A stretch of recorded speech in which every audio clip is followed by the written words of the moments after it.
Couldn't get a Ballon d'Or though when he wanted it. Still a goat. Yeah, he is. You can't have multiple goats. I don't think that's how it works. You can. What's a group of goats called? Goats, plural. Yeah. No. Yeah. I don't know. What is a collection of goats? Oh, I know what it is. It's called the BA Monday Show. Yes. Oh, wow. That's why you get paid big bucks. Hey everyone. Hey guys. How we doing? Welcome to the BA Show. Monday the 13th of November. We are rock solid in the thick of off season right now. We are right in the silence of off season. I've got Pommy with me. I've got Ari with me. We've got we're covering quite a few decades here between the three of us. How are you, boys? Yeah. That's the biggest backhanded compliment ever. Look at the pot shots starting already. We're a minute and a half in. It's a home game for me. Okay, I got sensitive Pom and sensitive Ari tonight. Fair play. Oh no, not sensitive, man. I'm youthful. That's fine. Keep telling me that. We are all youthful. Yeah. That's the situation. Ari, what do you do in off season, mate? I ask Pom every week. What do you do in off season? Well, just the same old uni. Well, uni's finished now, which was not that I really attended many classes, but work and the football podcast, which is still running weekly, and just kicking about. How is the two-footed tackle podcast? It's good. Record an episode today. That's going to go out tomorrow at 5 p.m. It's ticking along nicely. There's a lot of interesting storylines happening in the round ball world, so it's keeping me very entertained. I can't say that. I can't say that's not. I've got to give you some props as well. I think you've nailed the backdrop.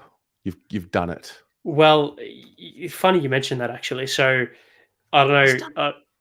Funny you mentioned that. Well, actually, Ronaldinho, who's directly behind me, and Pele actually were swapped. But I come home yesterday to find that both Ronaldo and Ronaldinho had fallen, and they had stuck to each other. And in the process of me trying to separate them, they're both a little bit ruined. So I had to just do a bit of refurnishing and put the good one where it's visible and hide Ronaldinho. So who's going to go in the bottom right? I feel like you got one more to go. Here, I don't know. Maybe I kind of have like an uneven number, or maybe I put another prop. I got the horse here. Maybe put another prop in that corner. If I send you something, will you put it there? Of course. It's not soccer though. That's fine. It's Jack Silvani. It's a cartoonized Jack Silvani. It actually will fit perfectly. That, mate, feel free. Feel absolutely free. That works. I mean, you're on the Blue Abroad show on a Monday, and there's not an ounce of AFL behind you. Horse, John Longmire. That's clever. Well played. Well played, Ari. How to get yourself out of trouble with Ari Stamatagos. I like that. Thinking on your toes. Thank you very much. Pommy, what's going on, mate? It's silent season for a lot, but not for you. You just keep going with draft. We're in the thick of draft, which we're going to touch on tonight. What's going on? Oh, mate, a lot of draft stuff. Ramped up. Been invited on a few pods this week, so you'll see my dulcet tones or my pretty face, dependent on what medium they use. Really ramped up this week, which we've been doing all the time. So the Pommy and Oz channel is the channel that never sleeps. It's we're the Al Jazeera TV of the AFL. 24/7. Yeah, 24/7. Hey, you got the reference there, Terry. I was like, that might go over people's heads, that one. Terry's onto it. On the ball, mate. On the ball. Hey, everyone in the audience. Chills, Peter Hayward, Christian, Marcos, Thomas, Rowan, Paul, Sandra, Julie. Joe's here. Joe's an Essendon man. Hey, Joe. Good to have you here, mate. The Chabby Joe. What a man from the Centre Bounce podcast. Yes. Good to have you here, my friend. Tyler, Kate, Lou, Amir. It's all happening. Let's begin. Let's start. There's really only one piece of Carlton-related news for the week, if I'm honest, and that is Gather Round was announced. It was. Yeah. What was your initial reaction to Gather Round, guys? Gather Round 2. Yeah, I was quite vocal on the rest earlier this year about I didn't really like Gather Round until it happened, and I was like, oh, this is actually okay. I was just praying that we didn't cop Port or Adelaide. I just, yeah, in an ideal world, we don't have that because for some reason, whatever it is, Adelaide Oval is cursed. So let's just hopefully get a side that probably a little bit lower down on the table just to maybe make it a little bit more of a guaranteed win. And I mean, depending on how free I do at the start of the year, who knows? But yeah, I was happy with it. Yeah. Pommy, first time we may win our first game at Adelaide Oval next year. Yeah, we may do. We should do. We will do. Who is that? We will do. I mean, it's one of them things. The gather round I find is a really interesting concept. I'd question the AFL's validity on does an area that has incredible support for two big clubs need more football, and the big offset with GWS and Gold Coast has been attendance. The AFL have been very vocal of using the Hobart Hurricanes as the simile for why Tasmanians should get a team there, and that their vivacious support. I do question that because cricket is 4 hours and it's a Mickey Mouse version of the real thing, which is Test cricket. Everyone knows one day internationals and T20. It's pretend sport. But why isn't the gather round in Tasmania for me? For me now, if I was the AFL and the powers that be, I'd be like, we've got to create an excitement factor for 3 years to get people used to going to the footy, getting used to it. It should be in there. So I'd question gather round why it's in Adelaide, which is brilliant for people in South Australia. It's easy for me to say as a plastic Victorian that we've got a lot of footy. But for me, Tasmania is the most logical sense. Open the market for when you have a team.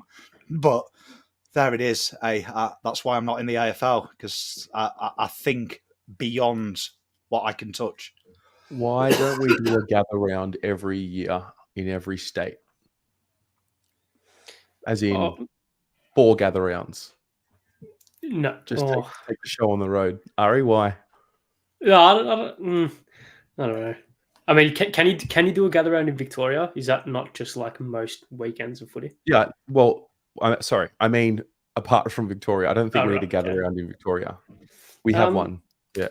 Yeah, I don't know. I think there's probably issues with the fixture, but then again, the fixture is as imbalanced anyway, so it doesn't. I don't really think you can get much worse with that. Well, they've got the contract to Adelaide for what, the next 4 years, including this year, something along those lines. So, look, I thought Adelaide did it really well last year. Of course, Adelaide Oval being the centerpiece kind of stadium, and then obviously going to Norwood and I don't know where else they went, La Barossa or other places, but I feel like they did it well. And I mean, the template was there from the NRL, and we just kind of copied it, and it worked. So I don't know how many years down the line we're going to get till we have 4 gather rounds a year, but I don't know. Will you go? I am planning on it. With variables depending, but in an ideal world, I'll be there, yeah. Because I didn't go this year, and I got a little bit of FOMO. So, yeah, fingers crossed, I will get there. And also, our game's at a great time for it as well. Yeah. Those of you at home watching, if you didn't go to gather round in 2023, are you leaning towards going more this year? Sorry, more in 2024? I actually am. Last year, I couldn't have cared less about gather round. I thought it was a bit whatever. It didn't excite me. I didn't really get it. And then I saw it on TV and I understood what they were trying to do. And I actually might make a weekend of it. I feel more inclined to go now that I've seen a year. Pommy, will you go? I'll be doing this, won't I? I'll be doing a watch along. So will I go? No, I'll have my own gather round. Every week is gather round for Pom, but no, I love the concept of gather round. I think we need more football in areas. Do you know what I mean? Areas that probably need to see the game. I think South Australia is a wonderful place to go, and I've got no issue with that.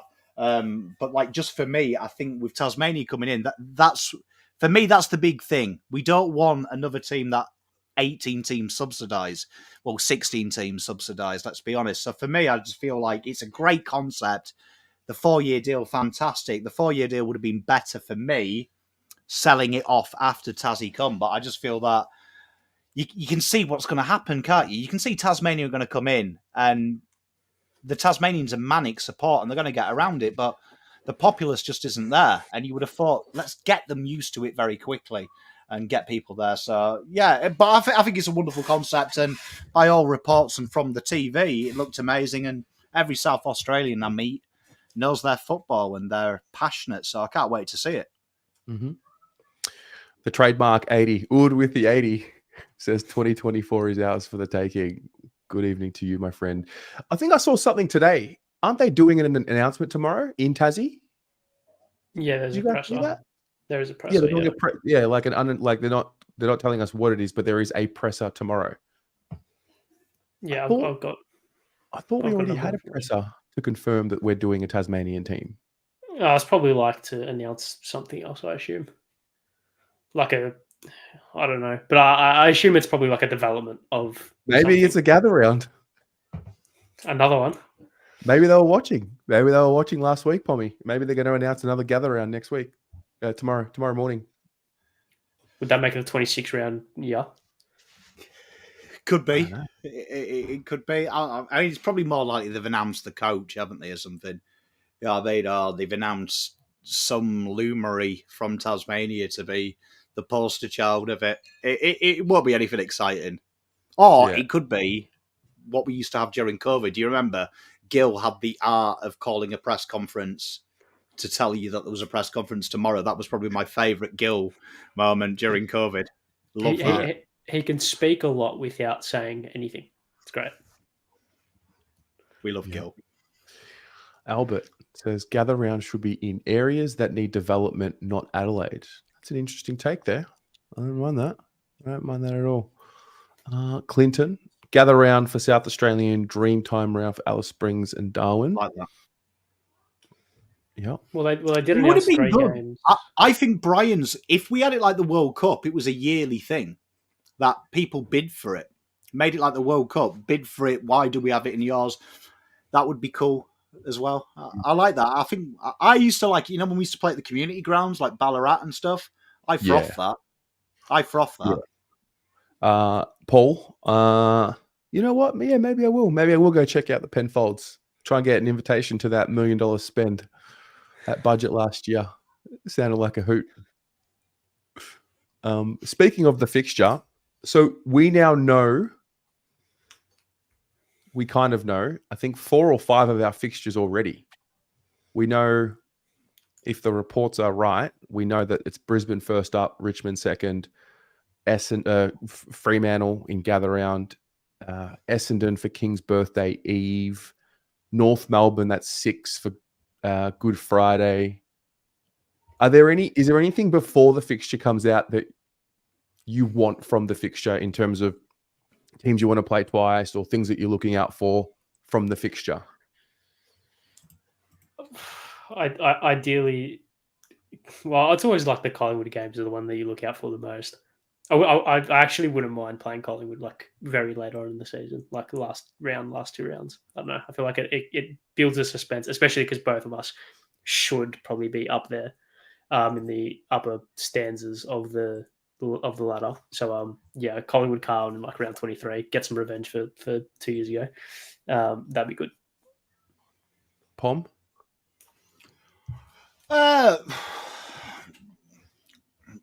Not really, no. I mean, it's like Ari nails it. The rivals are like that. I always look for when them games are, hoping that we have one early doors so you get that nice little feeler of where we are, and then one late.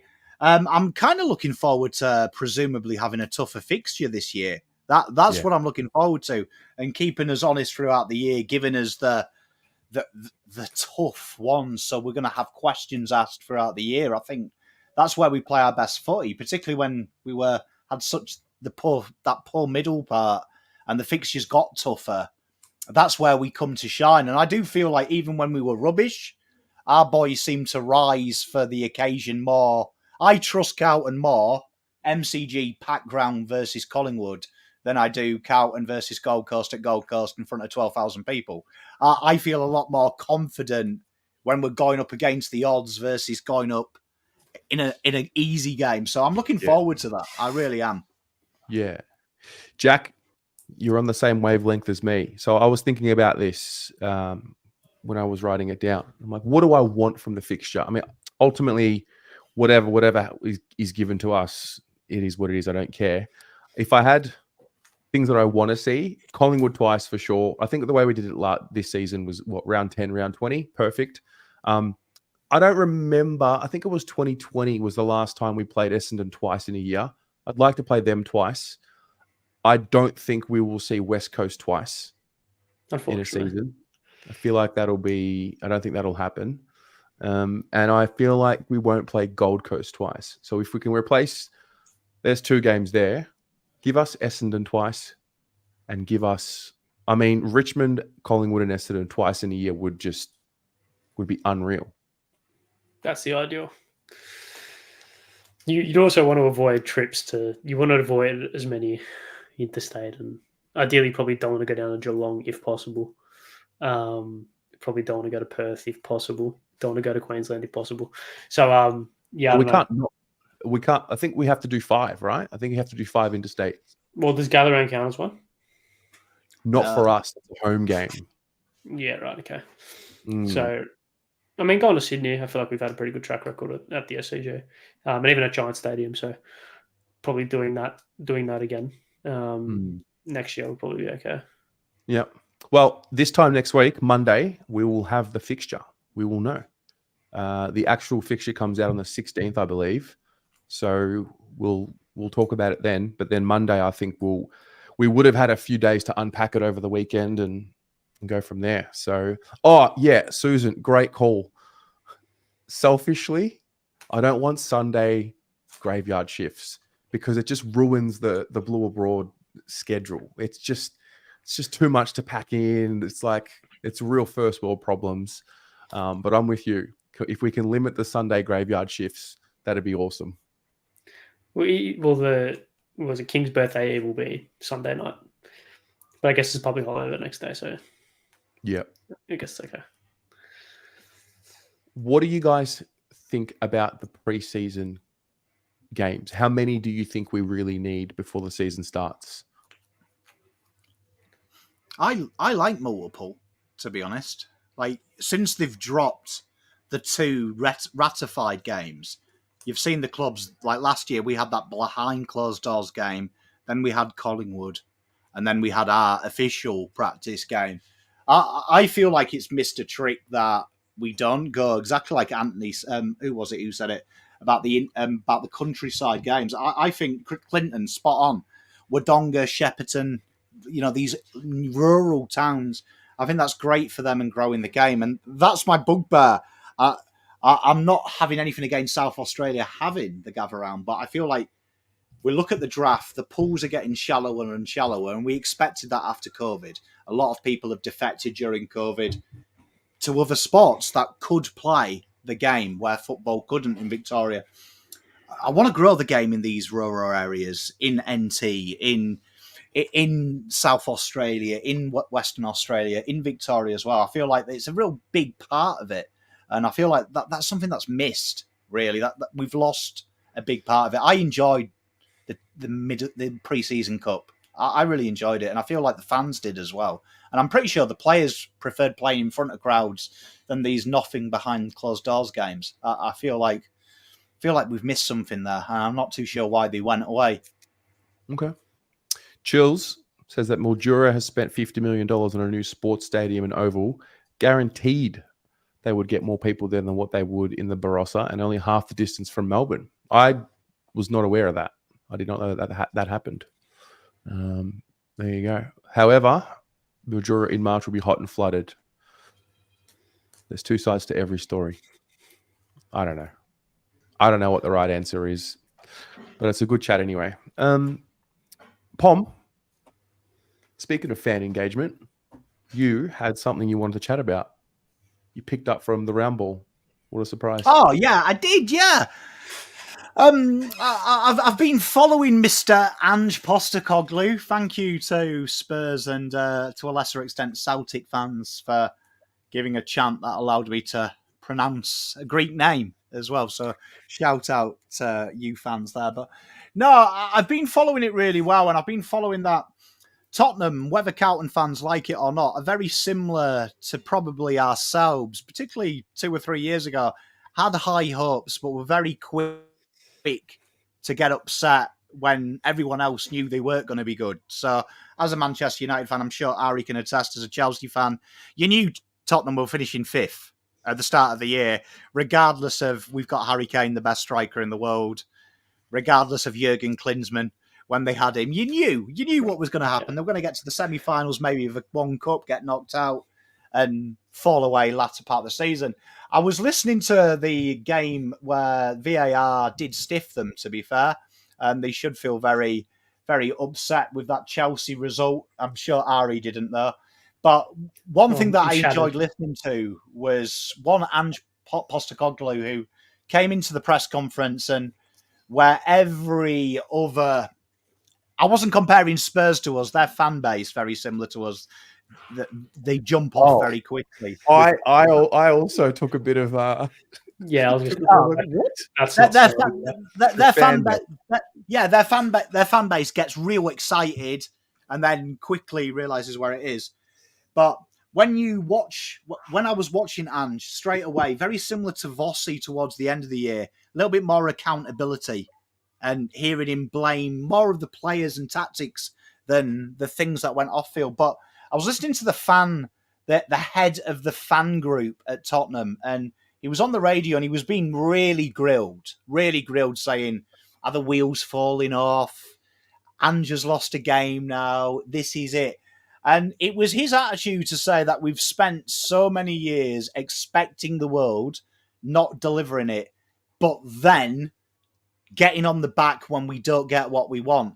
That the feel-good atmosphere now is there with Ange. Ange has empowered the fans, and it's our duty to sing. And it was a great moment when you watched the Chelsea win, to hear the fans stay behind, clap Ange, and the Ange Postecoglou chant ran around the ground. And it really made me think of our own fan base, where we had that little blip mid-year where we went off, but then we moved on. We moved on to that next bit of where we did get behind them and everything was synergetic. And I know you share the same thing as me, Terry. I want to see our players now give a bit back. And it was great to see Tottenham did it last night when they lost and against Chelsea, went round the ground, clapped their fans, did the old, I'm sorry, that wasn't the result we wanted. I think that's a real important next step in our fan engagement. I want to see the players win, lose or draw, face the fans, give them a thanks for cheering, thanks for coming, because the fans are doing their bit now, so are the players. Let's keep this energy, because I agreed with the Tottenham fan chief. It's really important we keep this energy going into 2024. The energy that got them to the finals needs to be repeated one more year, and then the year after and the year after. And we need to never go back to what I was talking about with Tottenham, overhyping them and then over-punishing them. We need to go back to, we're here, we're a team, you're a team, we're in it together. And I really hope that comes in. Yeah. Ari, I went to a victory game last week, the Adelaide victory game. And one thing that stood out to me when I got there was, as the victory players came out onto the field to do their warm-up, each of them took a moment to clap each side of the field to say hello to the fans, or a thank you for being here. I think it's the tiniest little thing, but it will make the world of difference, even just for an image of a bad loss, or when they first get onto the field, just showing some sort of appreciation to the fans. I know they do appreciate the fans. They say it all the time, but I think after a loss in particular, when we're a passionate fan base, we get pretty hot-headed. Like all of a sudden, you've been apologized to by the players. I think it's so powerful. What do you think?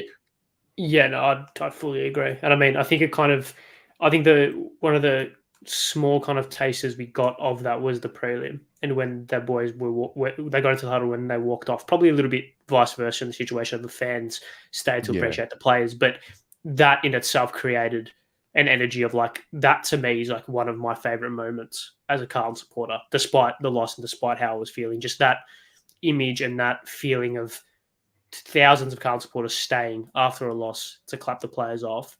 I feel like having that in kind of small micro doses across the year, whether it be a loss or win before, after games, but having the players do that to the fans, I feel like that just creates just more atmosphere. Like even that small cheer, like 2, 3, 4, 5 of them as the players come out, it just creates a little bit more of a buzz, creates a little bit more of an atmosphere. And we know, I think Pom alluded to it before, that we know our boys perform better under the bright lights. Like we just have a knack for it. So I think creating that atmosphere, creating that energy before, after games, whether it's a win or a loss, can just help for positive discourse, because we saw this year when it wasn't going too well, the discourse did get a little bit toxic at times. So if it could just be a united group, a united front across all facets of the club to try and maintain a positive discourse, I feel like that can only help us. Yeah.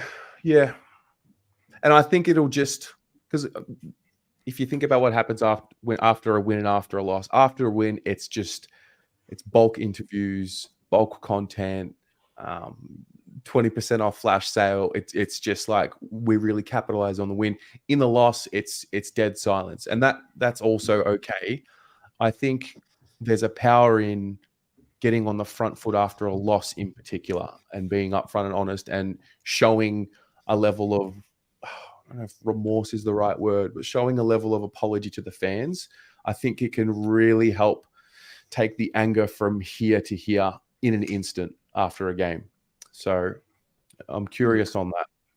I also think it can help like the club not move on for a loss, but the one thing you don't want is for, say, on a Friday night can't lose, and then the whole club and the whole supporter base are dwelling on it for the weekend and for the whole week, and then it brews and it builds, and then it builds pressure on the next game. Whereas if there's almost like a full stop, that the fans get that closure from the players after a loss, that this has happened and now we move on, I feel like it can almost reset the club for the weekend heading into the new game, in a sense.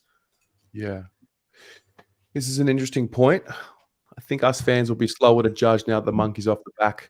For me personally, I was more scared it was just never going to happen rather than what was actually happening week to week. Do you think, Pommy, that because we've seen them contend and actually get to a finish of the season that's fairly good, fairly respectable, do you think now that we've seen it, it'll help with that patience moving forward? Because prior to this year, it was, when are you going to do it? Now it's like, you did it, and we want you to continue going. I genuinely think it's hard for the players, and I'll say for why. I think the only working class sport in the world that's remembered who it is football in Europe, across Europe and across the continent. I think the rest of them, you look at cricket, which isn't really a working class sport in the UK. It is more so here, but in the UK it's a posh man's game.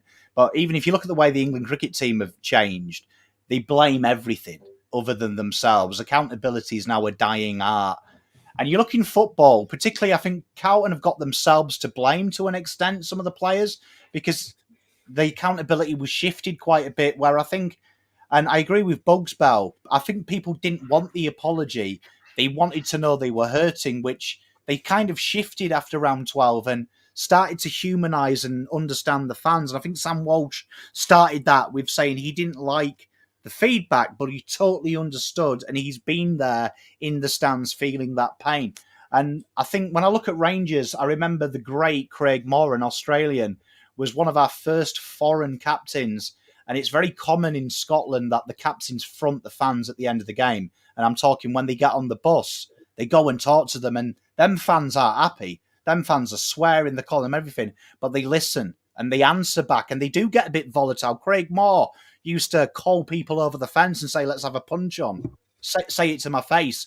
And Richard Gough, Big Scott, he used to do it. And James Tavernier now does it. He confronts the fans and goes, okay, if you're going to speak to me like this, here's my side of it. We are trying. Don't you dare tell me that I'm protecting my players. I do feel like now I agree with Anthony. I think the monkey's off the back. People realise they can do it.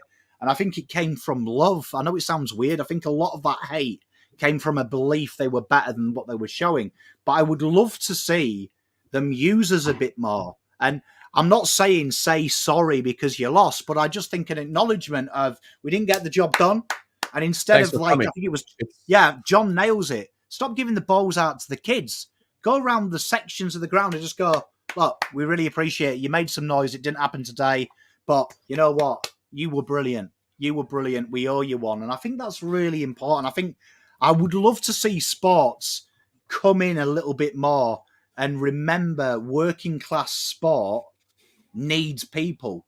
And I think it's the quickest way to get rid of this mental health issue is acknowledge them. And Michael Feast nails it.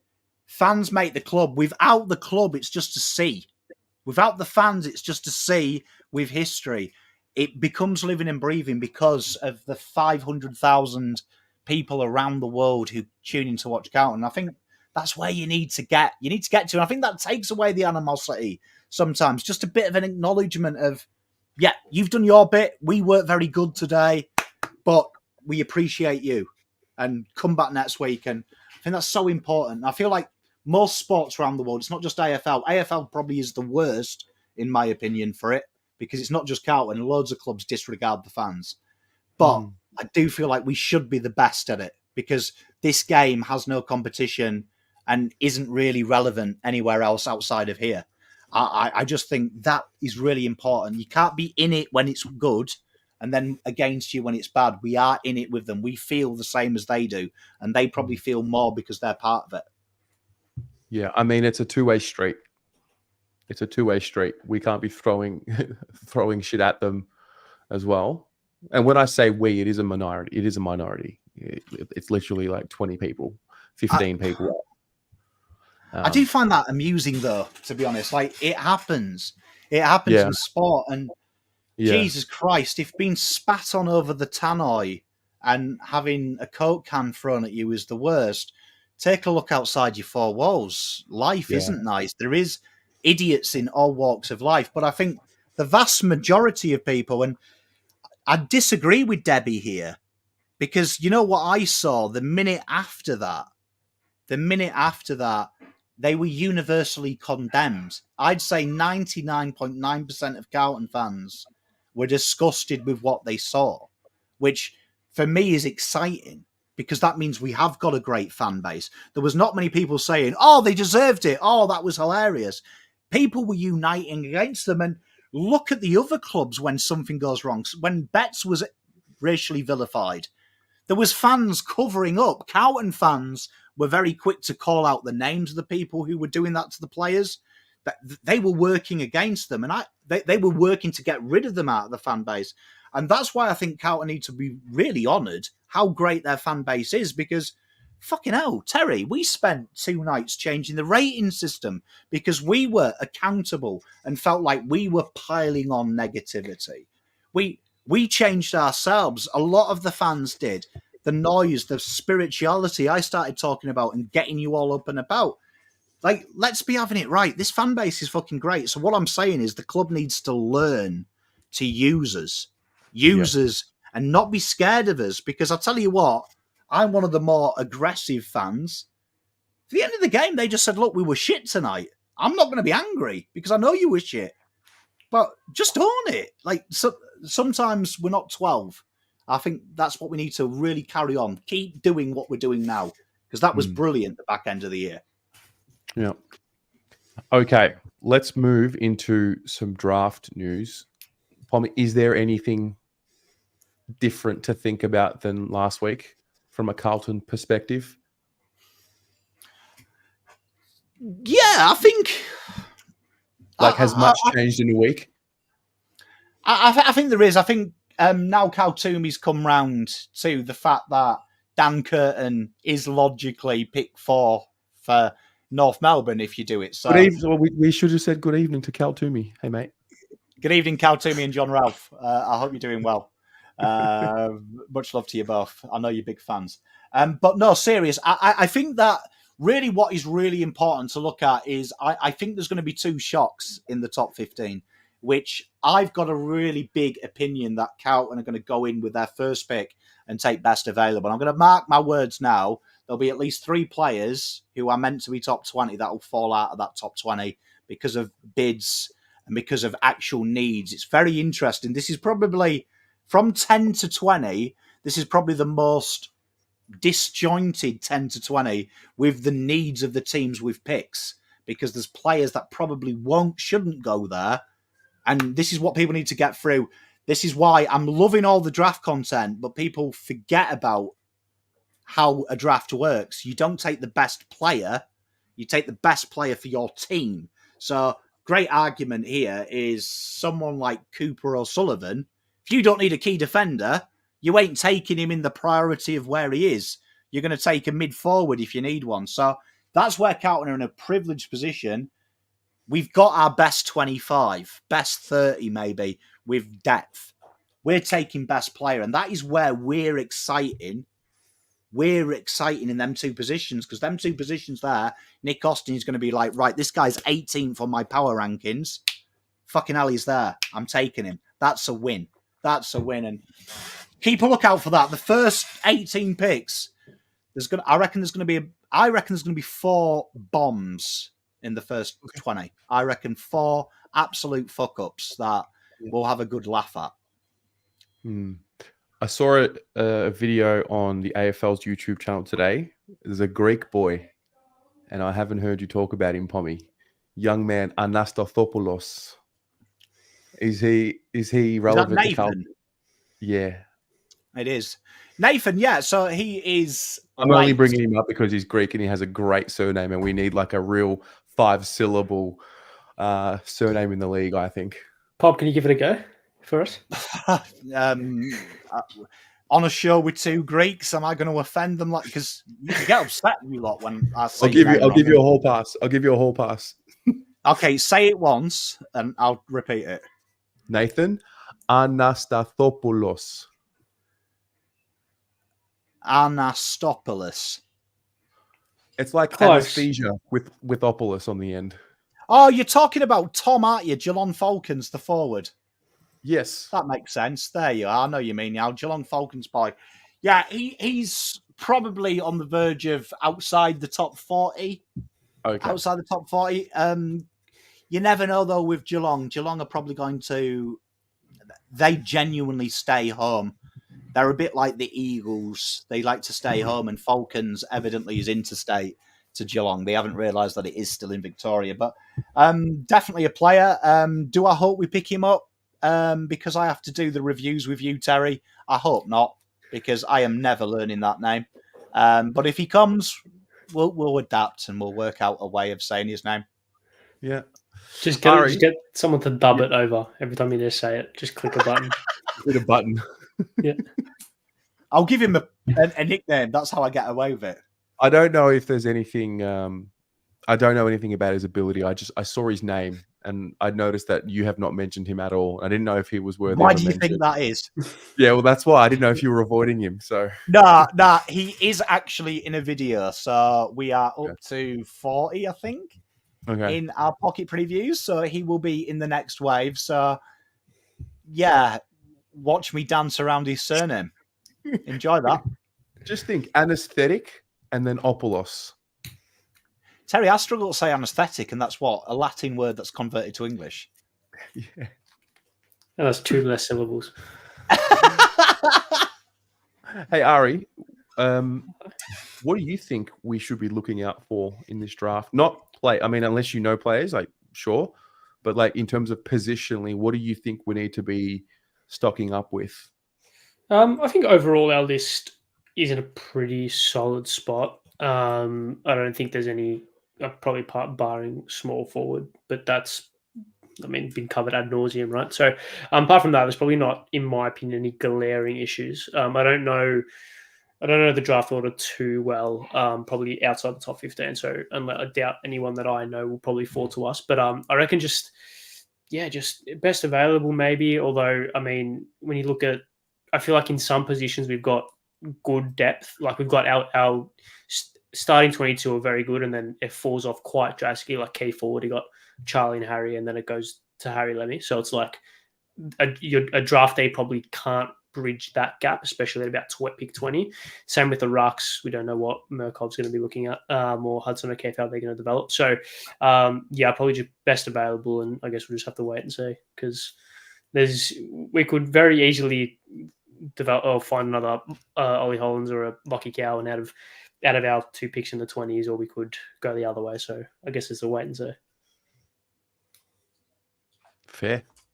All right. Another one. That was professional fence sitting as well. That was absolutely brilliant. I just wanted to let it go. I'm like, okay. Can I just say, I've done this with 3 years with Terry, who's the master at doing that. That's visionary. What you just did. I am in awe, kiddo. In awe. Just if you want lessons on how to avoid a question, there you go. You could have just said, I don't know. Yeah, but I've got a reputation to maintain. I should have done that when Terry asked me to pronounce Tom's name. You should have helped me get around it. I should have prepared you for that question. My bad. No, that's good. It's good. I just thought, throw something at you and see where it lands. Quite well. I was enjoying it, to be honest. I could listen to it all day. I was like, he's nailed this. Yeah. You're going to be an absolute fantastic husband. Yes. Yes. Just, yeah. Correct. I learn from the best. Okay. Speaking of the draft and the coverage, do you think it's time to up the game with how the under-18 championship is covered, so that we have more of a knowledge base as to who they are before they come? Or do you think we already know them well enough? I think there's pros and cons. I think the cons, I think I'll address that first, is basically take Harley Reid and just amplify that. Obviously to a lesser extent, but if you're going to cover the kids a lot more and you're going to put the spotlight on them from a footballing perspective, the negative to that is they're going to be judged a lot more, and the constant discourse around them could lead to, we obviously all know how, not want to say backwards, but how potentially toxic at times discourse around sports can be. So you're just running that risk. You'd like to think that people would be very cordial even, and sit down the line with it, but there's always that risk. No, so what I'm talking about is showing more of the season, not individual spotlighting. What I mean is, or play more, find a way to play more of the games where it's going to be viewed on Foxtel or on the network. Yeah, I think that kind of comes by proxy. Like if you're covering more of the games and you're televising them a lot more, then the talk around them is going to be a lot more. So I think that's a con, but also when you're looking at it from a positive perspective, what you touched on just before about having a better understanding about who these players are, and not leaving the fans of clubs in the dark around it, I think is something that we just generally, regardless of how you do it, I think you need to improve it regardless. Pom? 100%. And to Ari's point, I would actually say that the coverage is so poor. That's why you get Harley Reid's situation where he was effectively bullied for 6 months by journalists because they didn't want him going to West Coast. So they were going through his tweets. I mean, just imagine that. We are in a professional sport where there was journalists going through a 17-year-old's Instagram feed to see what he's liked. Like, that is the level of intellect I am competing with when I'm doing my draft content. People going through his Insta, looking to see if he has a Chihuahua or a Dalmatian as a pet. And I 100% agree with you, Terry, because you see the problem you've got is shout out to Daz Talks Footy and stuff like that, and True Footy, who are really coming into the fore of giving fans content. And I can't tell you how hard it is. You're watching hours of footage. Sometimes you're lucky enough to get one of the guys, Luke Lloyd, one of my mates, went and watched him, and he literally recorded it on his phone. So to get the footage, I was watching it off his phone, and half the time I had to hear about his relationship problems in the audio because he was chatting to his mate, but he recorded it for me. Like, there's actual hard work goes into this, and it's great that it's there, because the problem you've got, and if you go and say this, and I won't name names of journalists, but Cal Toomey writes his article, and then go and read the articles after Cal Toomey. It's basically saying what Cal Toomey did and then flipping a few words here and there to make it look like you watched. And it's obvious they haven't watched them. And that's why I pride myself on my draft content. We don't have the same pros. It's all an opinion game. And I agree with you. You know what the one has been in there. You also know what 25 has. So Is he cutting out, or is that just me? Yeah, I think it's him. Tom, are you with us? Is that me? Can you hear me? No, we can. You are? Okay. Sorry, you were cutting out. I mean, from my end, you were cutting out. Say your last two sentences again. If you watch American sport, their draft coverage is so in-depth. We know everything about pick 58, pick 63, and I think that is so important. We don't have that in this country. Yeah. Okay. You are cutting out a little bit, but I did get the gist of what you were saying, and it led me. I thought about this today. I think we are maybe one more off season away from the perfect storm. I think right now what we have, like the AFL, I mean, Cal Toomey is sort of the poster boy, if you will, from the AFL of draft content, does a really good job. But the draft is so wide, the pool is so wide and vast that it is time to bring in more coverage of it. I think obviously, Pommy, you do a phenomenal job there. Daz Talks Footy. There are a few YouTubers that are doing it. And I think that's where the opportunity is right now. I mean, if you're a content creator and you want to find a gap in the market, it's the draft. It's the draft. Do the work, do the research. I think that area can be expanded. Like, yeah, we can sit here and point the finger and say, oh, the AFL, we should get more coverage. But I think there is also opportunity to go and get after it. And I would like to see more than, a handful of mainstream journalists talking about the draft, because it is the same article repeated and regurgitated. And I think it would prepare these boys for the system a bit earlier as well. I think Harley Reid it's been a blessing in disguise, him being stalked, because that's what he's going to get used to. In 5 years' time, the same journalists that are calling you a generational talent cannot wait until he's had a beer after a game so they can sling him down again. I think it's good for them. We should be seeing these boys as early as a year, I feel. Do you know what I mean? A year. We should be now hearing about the next year's talent now. Do you know what I mean? We should be hearing some great talents. And on my video, I showed you my power rankings for 2024, but we should be being interviewed by Cade Herbert, Levi Ashcroft, Finn O'Sullivan. These names should be now. These are the guys who are going to be the top 20 next year. Every Wednesday night, Friday night, buy this software to watch them play and see these next stars develop. I think it's a massive hole, and unfortunately, I don't know why it's not there. And I'll tell you why it is there. It's so the AFL can keep the most fictitious thing in the world, and that's Cal Toomey's draft board being right, because he gets the inside information of who they're doing, and it makes them look like some kind of guru. And that, for me, lessens our league, because you wouldn't get a journalist being called up by Pep Guardiola to say 6 p.m. on Tuesday, we're signing Rodri for 80 million, right? The media work against the league in the UK. We need a bit of that here highlights, and that'll open it up then, because then we'll start having these games on free to air. And why aren't they on free to air? You know, if you actually put highlights that you chop low hanging yourself, fruit. So I really think it's a low hanging fruit.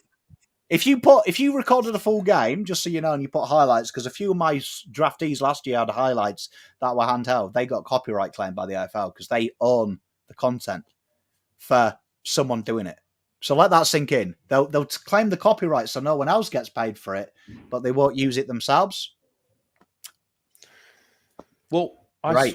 I think if you look at this year, the last, let's say 12 to 18 months, the rise of baseline footy, they've used Reels and Instagram to bring awareness to the current crop. Last year as well, I should say. And I think their rise and the way that platform has blown up is a testament to that opportunity that's there. I don't know if it's just as simple as play curtain raiser for the AFL season, organize the fixture in a way that you can do that.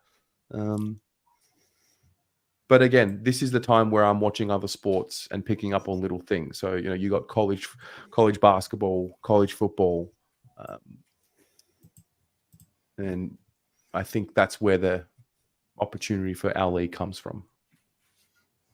Mate, wouldn't it be great if we had second teams like the Tassie Devils, who's like, you hear the Americans, my team's the Lakers, my university team is this, my college team is this, that they're really passionate about two teams. Wouldn't it be great if we had that here? Wouldn't it be great if we had a bye and then we played a carnival at the MCG in that bye of all the under 18 talents? Like, I love Tassie Devils. They're my second team. I love watching them in the Coates Talent League, and that's why I'm obsessed with Tassie kids. Like, you get, it should be exciting. We should be getting really enjoyment out of it, but unfortunately, we won't see them. Yeah. Ari, do you care much for watching under 18 football? Not as much as I think, not as much as I should, as someone who watches and cares about footy as much as I do. But I also think that's because of the lack of coverage. I was going to say, for when they do like the Vic versus South Australia games and they're on KO or whatever, I'll flick it on and I'll be intrigued. But that's probably as far as, obviously barring like the baseline and the digital aspect of it. That's probably as far as it goes for me. So, you know, on a Saturday, there's, you know, round 4. So, sorry, wrong example. Round 5. The first game's usually what? 1:45, 1:15, whatever the first game is. If on KO you had an option and it was 10:45 or 11:15 a.m. and there was an under 18s game on, would you be more inclined to watch the game or just have it on? Maybe watch the fourth quarter? Yeah. Of course. Because, I mean, look, this all sounds great, but without the audience, without the appetite for really, it's the audience is the younger audience moving forward. Yeah. I think the main problem, I don't think the problem is the audience. I think it's the accessibility. If it's there, people will watch. 100%. I should just live stream the damn thing on their YouTube channel. It's not a lack of technology. What's funny is, though, these games are on the AFL website and stuff. They just, it's usually bunged away in an article somewhere. Named something else. So Harley Reid, the best game Harley Reid played, literally was a feature article where they said, the best of Victoria's talent goes up against the best of Victoria's talent. Prospective number 1 is going to be showcased. And it was at the bottom, click to watch this game. But nowhere in the main article did it say Saturday at this time, you can watch it free by here. That should have been the feature. Watch Harley Reid, number 1. They just wanted to fap and blow him into oblivion. And I think you could start small. And I agree with Bugsbo. If they promoted it, everyone would watch. So why can't we have a weekly show? Like, Cal Toomey seems to come out of his cave around October. We don't see him apart from that.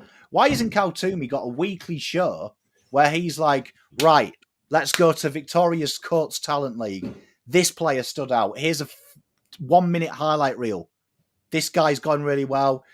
At this stage, he was pick 6. Looks like he could be pushing for top 3.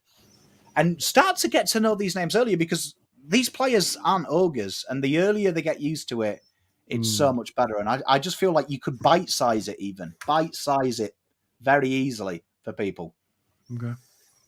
Well, speaking of draft, to wrap up the last item on the agenda tonight, I want to go through some of our best and worst picks.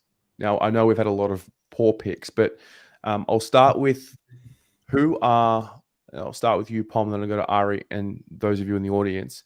Who were the players that on draft, like in hindsight's wonderful, but on draft night, who were the players that when we drafted, you were just so into them and they ended up not getting anywhere near where you thought they would? Who was the biggest version of that? Complete setup. Yeah, it might be Liam could be Luke Hodge Stocker, I reckon. I really liked Liam Stocker, I'm going to be honest. Might have got that one wrong. Just a bit. Yeah. I mean, but he's not. It's not like he's out of the league. He's just out of the club. You can never be more wrong. It's a little bit like going out in the rain. You can't get more wet. So, yeah, I was wrong. Yeah. I don't think Stocker's that bad because he's not out of the league. No, Samo, he's good. Samo was an interesting. That's the one. That's the type of pick where you're like, yep, I'm on board. Ari, who was yours? We both alluded to it pre-show, but it's Troy Menzel.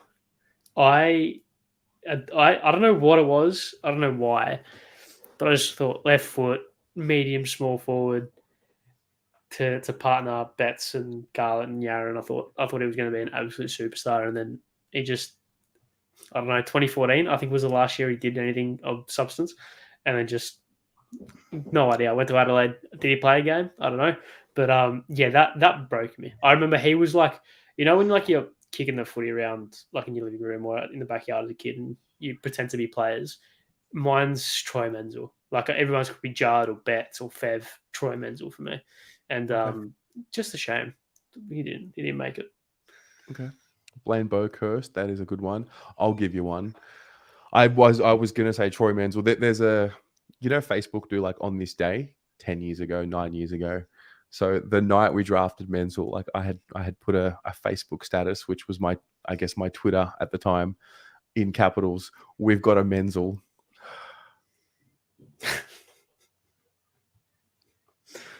You live, you learn. It's disgusting. No, the other one was Kane Lucas for me, and especially because he showed something early on as well. Yeah, I liked the look of him, and then I added him on Facebook at the time, and he accepted, and he wrote back to my message, and I thought, oh, great, this is my guy. I have a knack for not being very good at picking these types, so that's why I don't do draft content. Anyway, Blaine Burkers. Do you know if you actually go back and watch that draft, that was Sauce's last year at GWS. And they have actually got the full draft on YouTube, and it's one of the best things you ever see because Carlton go, we've picked 19, we select Blaine Burkhurst, and just look at Saucy's face. Saucy's like, fucking agreed to go to these bastards next year. What the fuck's they doing?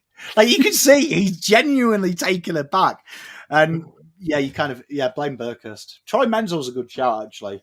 Yeah. John Holden, Chris Massey, and Murray Vance in the 90s. Huge raps didn't deliver. I now know about Murray Vance because of Gridley and Footy Grid and playing along with you guys. High draft pick, didn't do much. No, John, I did not have anything to do with the 2024 Carlton calendar. But if Zach Fish is in there, I might get myself a copy. And just put his month. Don't change it. Just put his month in the background. Yeah. What about trades? Trades. I also have. We got a McGovern when we brought in Mitch. Trades. Because I was all over Jared Pickett. Over Pickett. I was going to say. I think I tweeted something about Motlop saying we've got a Motlop. It's in the similar vein. So fingers crossed. Fingers crossed it doesn't end up like the other two. But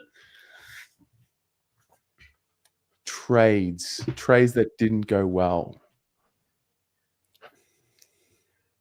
Oh, I got sucked into like Daisy and Mick and bringing in like premiership experience.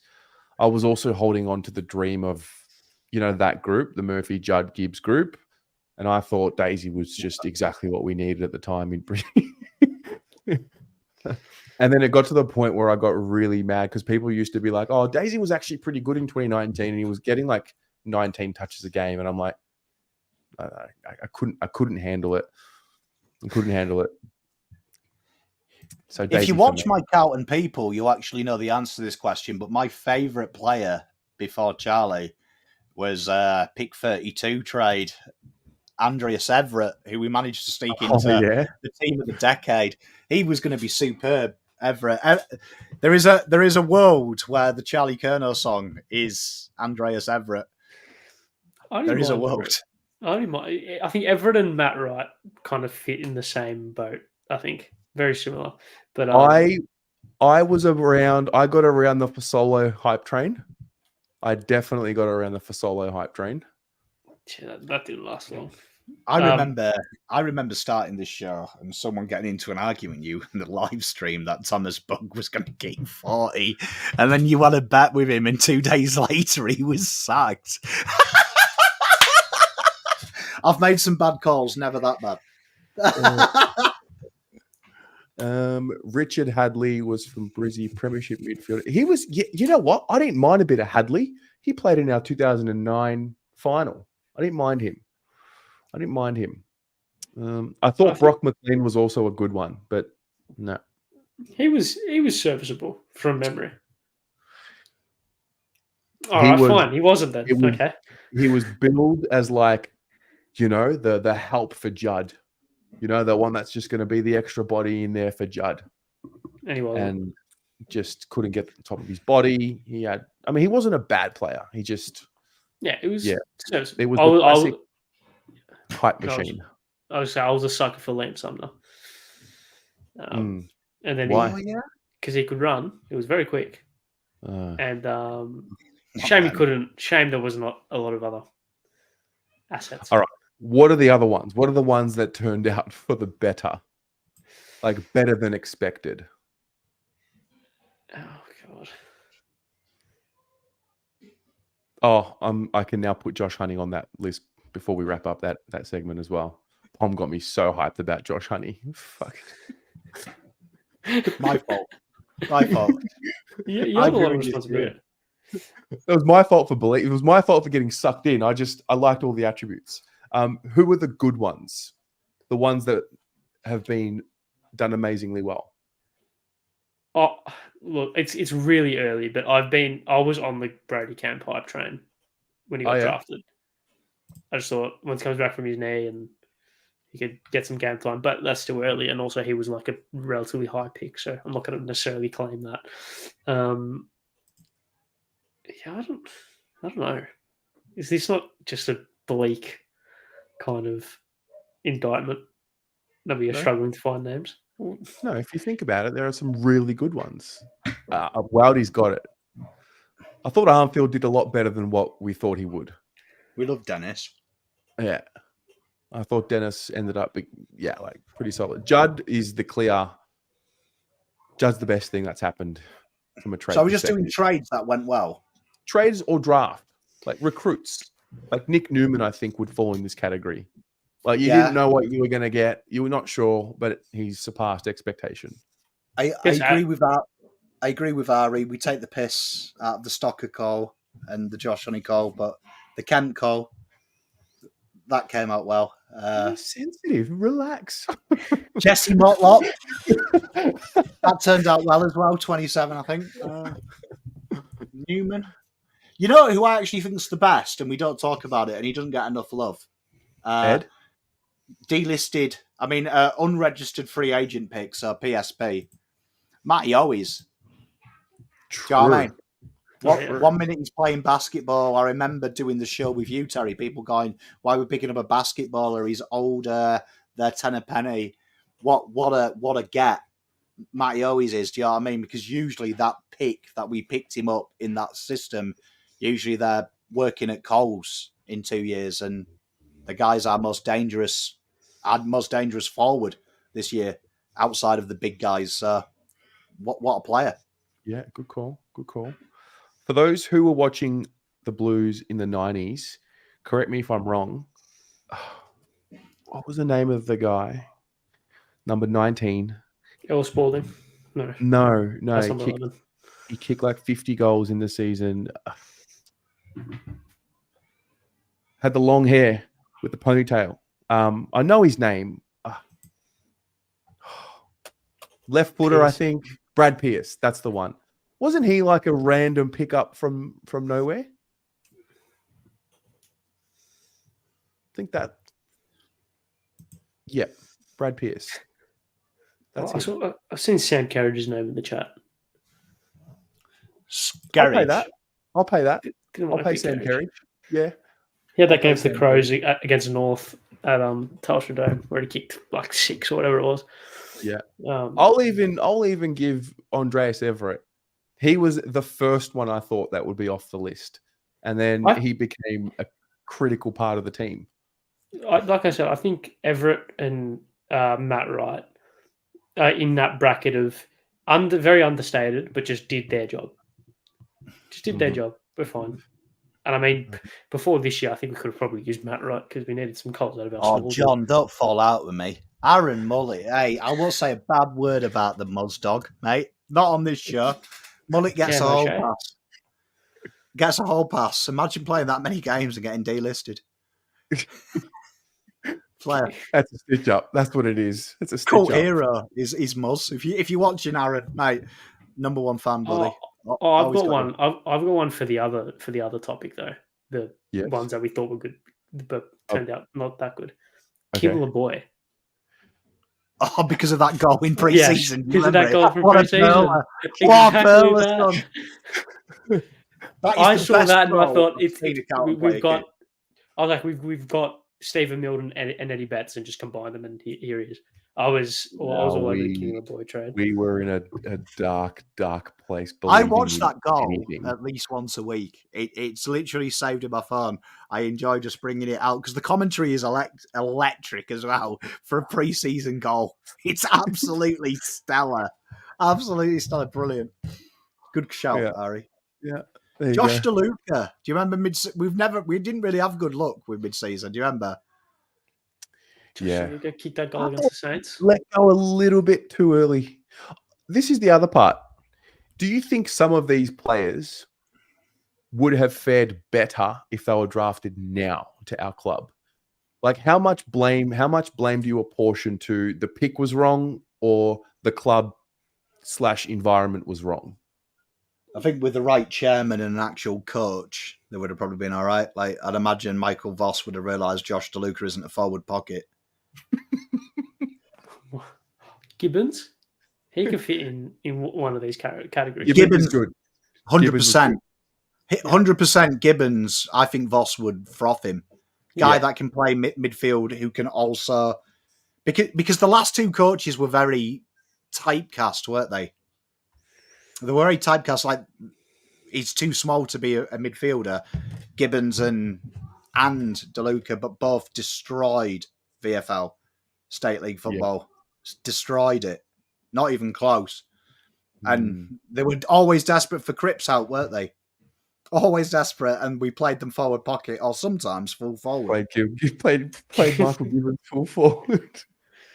Who's a pick? Do you guys have a pick that I know some of you, like everyone gets into the draft? Was there a guy that you were adamant, because we've had a lot of early picks? Bit time to be a humble brag time for everyone in chat and you guys. Is there someone that Carlton took early that you were adamant he was the wrong person? Like, do you have a favourite in the top 10? Because we've got a few bad top 10s, let's be honest. I was skeptical of Samo, and then I watched him play, and then I was right on board. And then, like, it went back. You know, obviously he's out of the league now. I was always fascinated by taking O'Brien at 10, but I didn't know what. I always felt better when Sauce did his post roundup and said that we took him because he's mates with Paddy Dow and we had real success at GWS taking people who were from the same school, so we're acclimatized. And I'm like, it's fucking Bendigo, mate. It's just down road. Like, did say get an Uber. Bugs We also- Belt Cruiser. Really? I was We've down also- for Cruise. I was going to say, we've also drafted in a lot of high-end talent. Mine was We have- Chesney. Mine was Chera in that draft. I actually showed that on a video the other day. My power rankings that year, and it was Cam Rayner, and number 2 was Chesney. Adam Are you Chera. saying we drafted X and you wanted the other player? Yeah. So we picked someone, and there was someone that you mate. were really hot on. Devin I Robinson.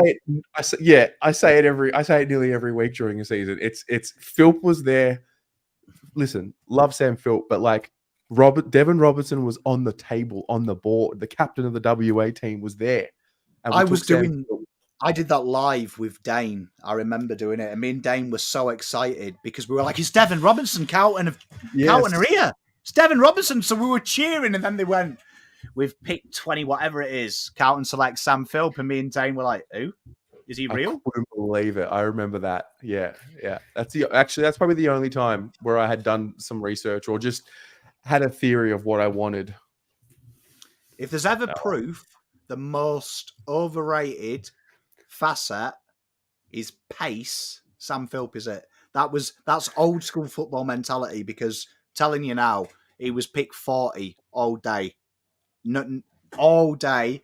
He was quick, not much else. And it's one of them ones that'll bite us in the arse. Devin Robertson, consistency and kicking was his negative, but look at him. Devon, come home, Dev.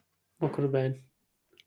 We'll probably trade for him because Carlton have got an uncanny knack of trading for the player they should have taken. Yeah. Bugs Bell, this is interesting because at the time we had Murphy and we had Gibbs, the previous 2 number 1 picks. So it made sense, and we didn't have a ruckman from memory, did we? Jacobs? Or was that later on? That was a bit later on. I think Kane Ackland was our ruckman in 2006. But I thought at the time, because we had Gibbs and Murphy, like the midfield pieces were kind of there, and Carazzo was still there. Carazzo, what a man! I thought we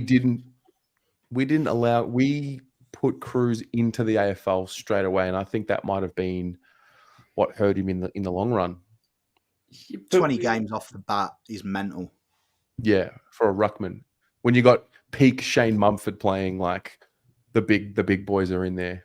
Yeah. Also, weren't many of his injuries like ACLs and stuff? Yeah, I'll never forget it. You can't really. Unfortunate. Wrong place, wrong time, isn't it? It's always a risk. It's a real interesting risk that when you look at key position players, and I always count rucks as key position players because I think that they kind of get forgotten about. But I think when you're drafting, it's very hard to take a key position player. And judge where they're going to go as well, because there is so much risk in them 3 years for stress fractures, hernias, all sorts of things can go wrong as they grow. So Cruiser grew quite a bit from when we drafted him till he was 21 as well, which went against him, which is very similar to Charlie Curnow, because that patella injury existed when he was 16 and the operation was offered to him. But because he was growing, they advised against it, that it could be something his body works around.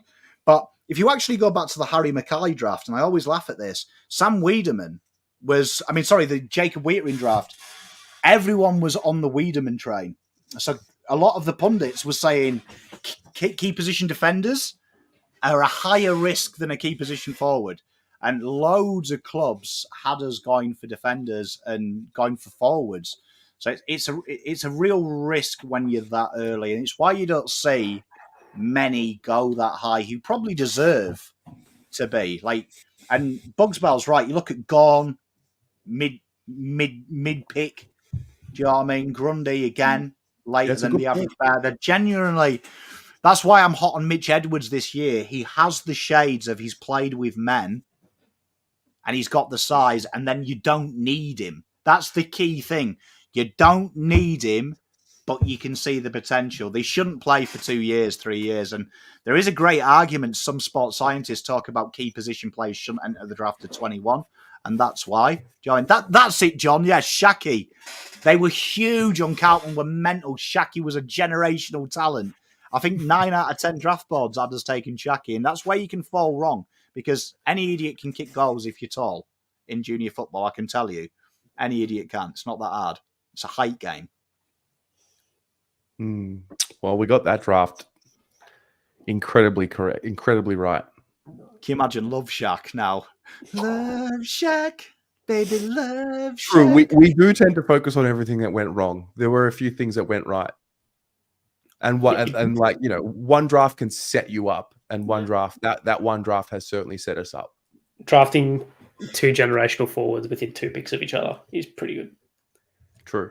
And now you've got the best defender and the best forwards training on each other every day, making each other better. Yeah. It's just, it's great.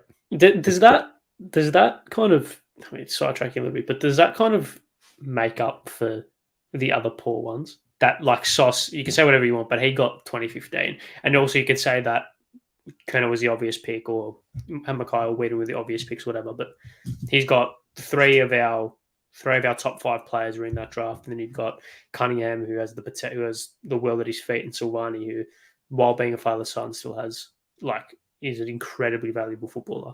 Does that kind of make up for the other bad ones, or is he still in the shitballs? I think I mean, he did some pretty shrewd moving to get the picks that got us Harry and Charlie. I think net loss, but that was a big win. Not by much.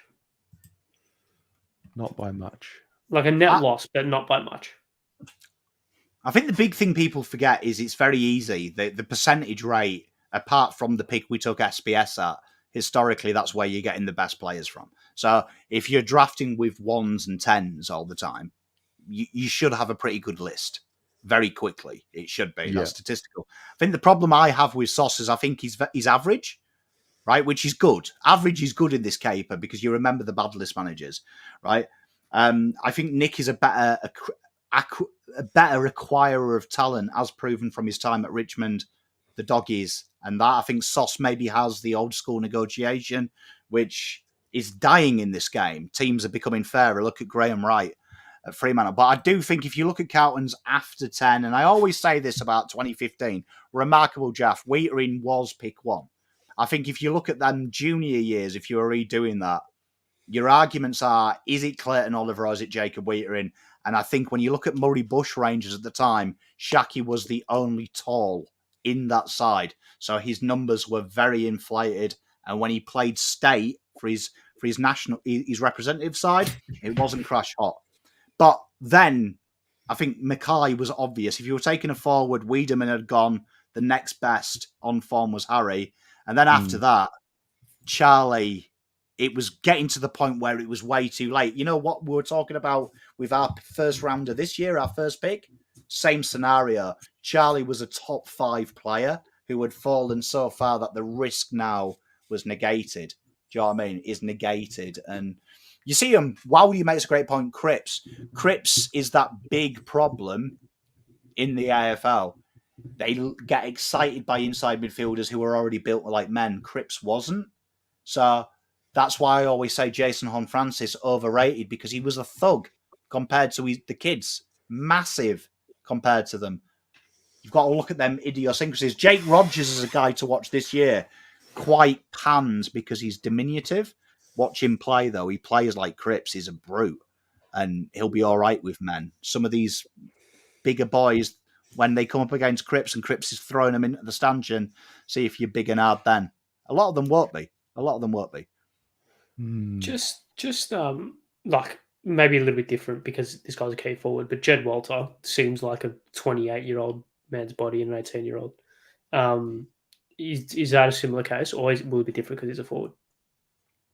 Jed Walters falls into the Jacob Wheaton category. You can see his size, his application, the way he plays, and it's what he does off the ball. So if there's a difference between Archer Reed, who in my opinion is the next best key behind him, Do you know what I mean? Nate Caddy is that mid-sized player, so I'm not going to class him as a pure tall. But you look at Archer Reed, big difference is Walter's intelligence.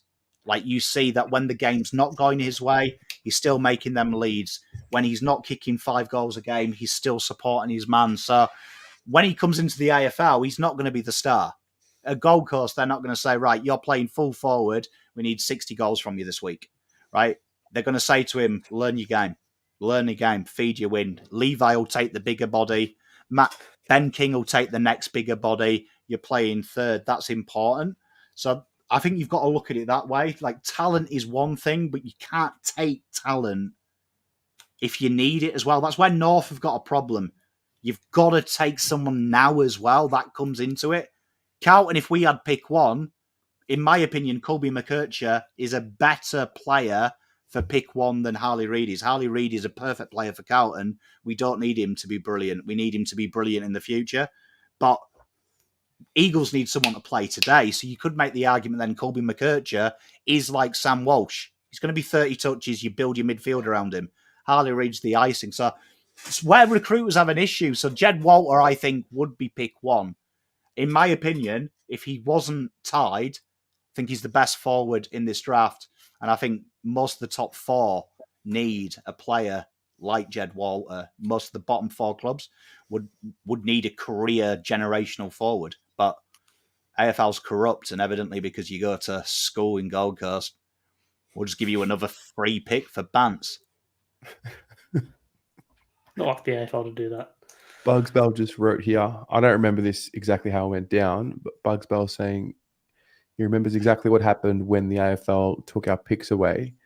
So they removed our picks Friday 5 p.m. with the draft on Sunday, leaving no time to appeal. Imagine doing a whole off season of draft content only for our picks to get taken away like that. Imagine that live stream. 5, 4. Oh.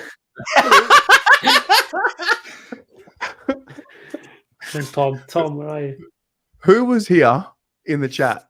Who was here when we were live streaming the trade period where we thought we were going to get Papley and we counted down and Papley and Sauce didn't appear into the room and we were doing the watch along? Who was here?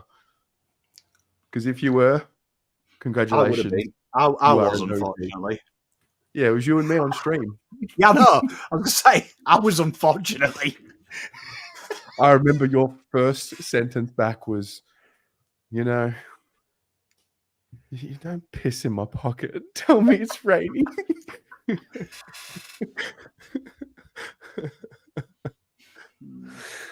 good times. Good times. Imagine how differently life would have turned out if that happened. If we had have gotten Papley? It's the Doro's fault. Let's get that nice and clear. Whose fault really was it really Dodoro's fault? Yeah. Because he didn't want to give up 2, what was it? He wanted 2 firsts for Danaher, and then they didn't get it. And then the next year he ended up leaving for like less than what he wanted or whatever. Because if Sydney had gotten Danaher, they would have got rid of Papley. Yeah, if you remember, there's a heartbreaking interview. I think it was 2 years ago, 2021. I think their list manager was quite open about it, and Papley was happy to go. Sydney were happy. It was literally hinging on the Essendon deal. And, you know, Dodoro being Dodoro wants 8 firsts, naming rights of your next 2 kids. Yeah. And that's why when people complain about Nick Austin's thing, look at the deals Nick Austin's got on the back end of being openly fair.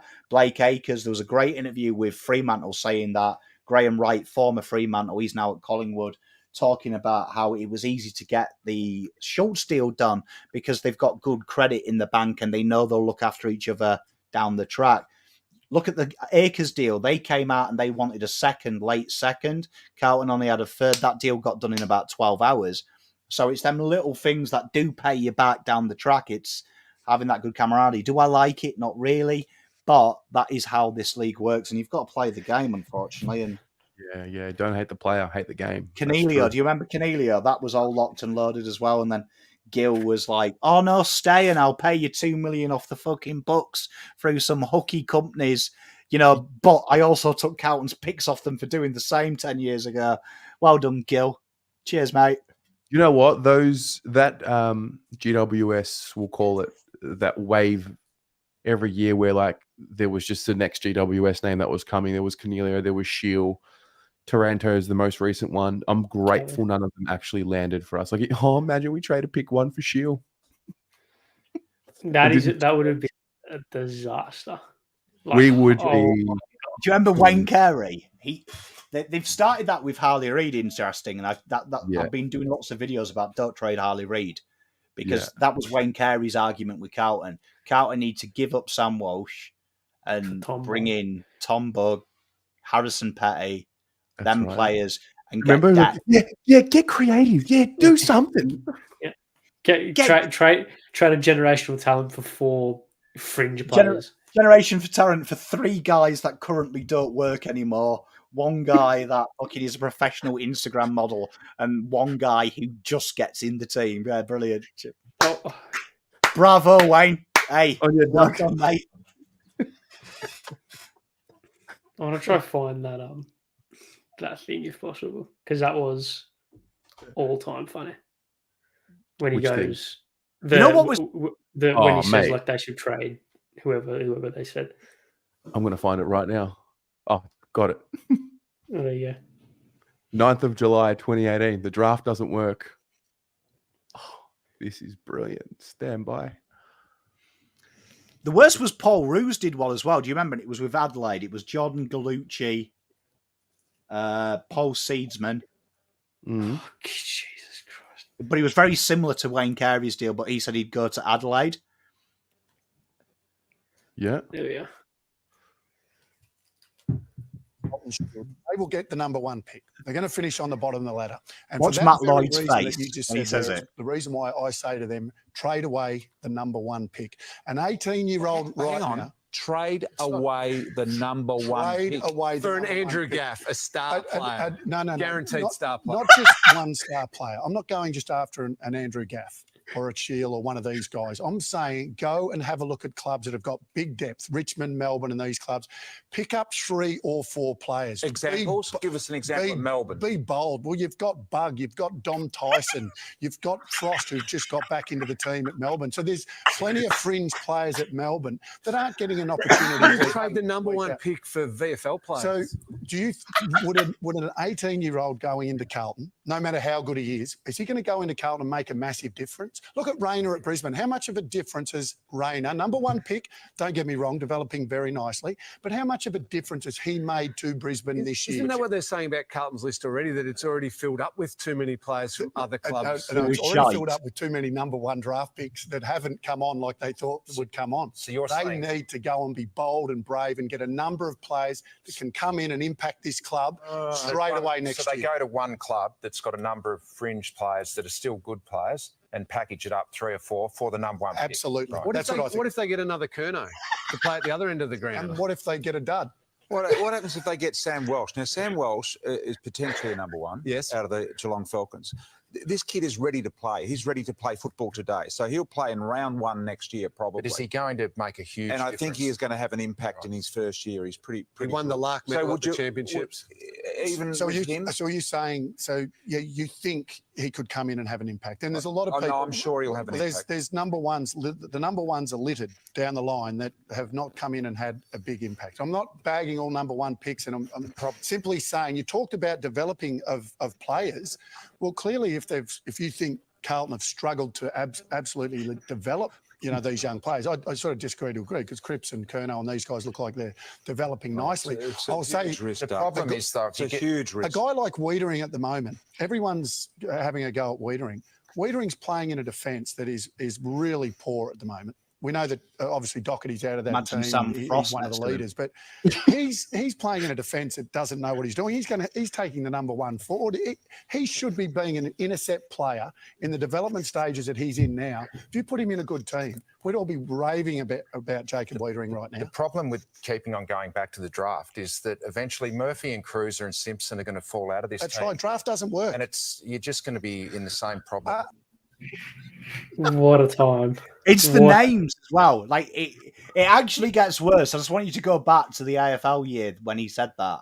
And the players he named, apart from, I think Frost was first emergency most of the time, them guys couldn't get into the team. It was like, it's effectively, to use it today, it would be like West Coast Eagles trading Harley Reid, right, for Paddy Dow, Zach Fisher, and Alex Murkoff is what they're talking about. Because one of them guys didn't even play senior footy. He was just a development player. And maybe Carlton's pick 22. That was the trade suggestion. So just imagine West Coast saying, yeah, we'll take two guys that aren't your best 22, but do when they're injured, and one of your developing players. Fantastic. On 22 is Harley Reid. Why don't the media get criticised like the players do? They got paid. Get blocked on Twitter. Wayne Carey got paid for that night. Yeah, I think he's come out and backed his and like doubled down. I don't know how recently that was, but I mean, Jesus Christ. This is why. You know what? That is actually a classic example of why this channel was created. So, because I was watching shit like that, and I'm like, you can't be serious. This can't be the best content available talking about this stuff. So what the thing that Pop alluded to before was about Paul Roos. I've got the screenshot. So Paul Roos elaborated on that. So he gave up a couple of options. So the first option was trade pick 1. So this is actually quite funny. So the option was trade pick 1 to Adelaide. Yeah, trade pick 1 and Jordan Gallucci. No, trade pick 1, sorry, for Jordan Gallucci, pick 18 and pick 13. Right? So we get a random and then 2 mid-range picks. He goes, pick 8, go and get Sam Walsh, because he was going to slide to pick 8, apparently. Yeah. Or Bailey Smith, which that would be good. And then he goes, trade pick 13 for some of Bug Tyson, Billy Stretch, Wagner, Sam Lloyd, Holland Smith, Zach Clark. Wow. How good did the media rate Tyson as well, just quietly? Like, fuck me. Like, God. The best bit of that, though, is Cam Ling. I'm convinced it was his name. I'm convinced it was his name. He had a really cool name, Dom Tyson. It was a good name. The best bit of that, the best bit of the Carey clip, though, is when he names the players and Cam Ling just totally does the best put down ever. Goes, you trade pick 1 for VFL players. Quality by Lingy. Absolute underrated comment from the media from Lingy. You know the rule, Wildy. Never draft someone with 2 first names. That's true. Unless they have the S. Remember, you can cheat. It's not have the S at the end. Make it plural. What a time. Imagine if we rolled around that semi-final instead of Sam Marsh with Don Tyson and Bug. And that's the big difference with Europe, right? Because you've won a Mickey Mouse trophy and a flag, you're allowed. If I said that on one of these shows, if I said right now, Harley Reid from West Coast Eagles should be traded, right, for to Hawthorn, for Denver Granger Barras, for Chad Wingard, I would be rushed out of the country. But because he's won a couple of flags, he gets away with it. Absolute disgrace. Wow.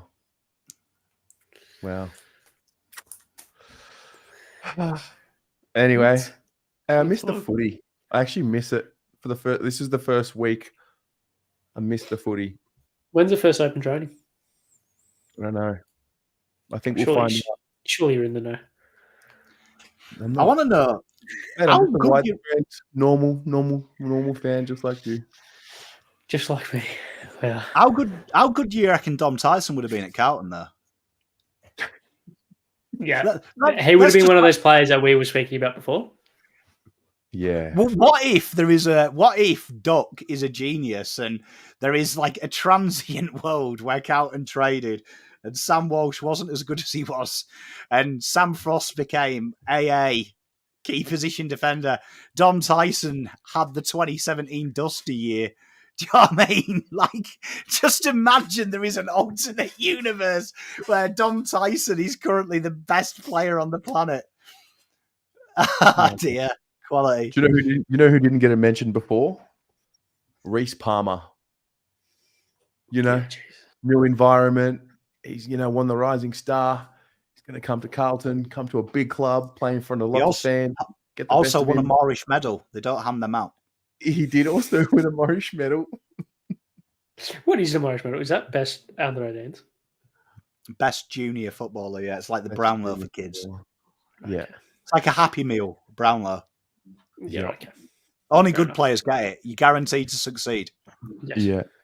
Chills, can't confirm. We'll see. Can't confirm. I've got plans potentially on Friday that may chew into my Saturday morning. Because Terry bullied me about the Moorish medal, if you all remember. You could do a hungover BA Saturday story. Yeah, I could do. I've done plenty of videos on this channel hungover. None of you knew, or maybe you did. Yeah, I reckon if you not confirmed. You know which one? I actually specifically remember it. Do you know when we belted the Dogs in 2018? Oh yeah, 2018. So we won. Was it 2018? No, yeah. 2018 we beat the Bombers. You mean? No, 2018. No, we beat the Suns and the Bombers. 2018. Yeah, you on about the 2019 game when Sam SPS had his game? Okay. Yeah. Yes. Sorry. Yes. At yes. And Harry kicked like 3 goals, 4, whatever. So I did like a watch along type video where I did like a review of each quarter pre-recorded and then uploaded it. So it was like 4 videos in one. I was severely, I'm talking like 90 minutes sleep, severely hungover. I'll never forget it. And then I remember thinking like, nah, doesn't matter. This is the truth. This is what you did. This is what you did last night. And you're just going to show up. Like, it is what it is. Luckily, I think only 31 people have watched it. Maybe not now. If you go back in the archives, you'll find it. I was link it in the chat. I was not right. Yeah. That's one for the archives. One for the archives. That's one 100,000 subs we go back and watch. Yeah. John, are we doing an end of year get together? I am in talks with a couple of venues. I have not got anything confirmed yet. If and when I get something confirmed, I will let you all know. But I'm chatting to some venues. If anybody knows of some venues, let me know. Let me know if you know somebody that has a nice. You what? Icon Park would be great. Yeah, I don't want to promise Icon Park on the stream and get people's hopes up, but that would be ideal. Also, this has been an impromptu extra 40 minutes, but I'm down for it. If there's anyone that needs a will done, get in touch with me. I've sent a few emails about it. If you need your wills done, reach out. I got you. Funny. It's a serious thing, Ari. Yeah, I know. Nothing. Carry on. All right. You will done, Az. I was actually going to lead into what you had sent me earlier today, but sorry. But, yeah, get your will. Ari, you need your will done. What happens if you die? Who's going to offer your shoes? Seeing as it's a laughing matter, let's see you talk yourself out of this one, buddy. My shoes. Ari, tell us about your family friend. Okay. Yes. Sorry. 1 second. You've really put me under the spotlight. Professional standards, mate.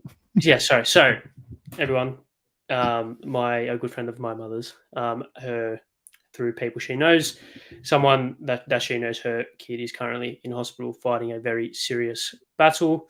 If you obviously the GoFundMe details it far better than I ever will, but a really sudden, unfortunate turn of events. This 11-year-old boy, Will, massive Carlton supporter, has gone through a very unfortunate time. Family under a lot of distress as always. So the GoFundMe details it far better than I ever will, and goes into the specifics. Any help, $1, $10, however many it is, it does mean more than the world. We're all part of this big calm community. So yeah, any help would be absolutely terrific. Yeah, it's one of those. It's a real splash of cold water in the faces of a lot of people that life is not fair and can be very, very short. So yeah, just one of these very, very unfortunate things, but you can help get a community behind this kid Will, because yeah, he's a Carlton supporter and we need to back each other in. So yeah, any help, any awareness, any donation would mean more than the world. Yep. Well, we're sending our thoughts with young Will and his family, and I have put the link to the GoFundMe in the comments there. So if you are watching this after, get in touch if you would like to help. Guys, that's us. It's 8:40. Thanks for hanging out. That was fun.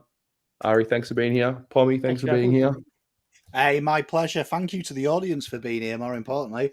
Love yous. We love you. We will see you throughout the week. Pommy, we're catching up. Oh, last thing. The yearly BA draft previews will come out this week. Pommy and I are filming them this week. These going folklore, mate. These are massive. You don't miss these ones. We have picked our players every year doing these. So looking forward to that. Otherwise, good night. Go Blues. Peace. See you guys.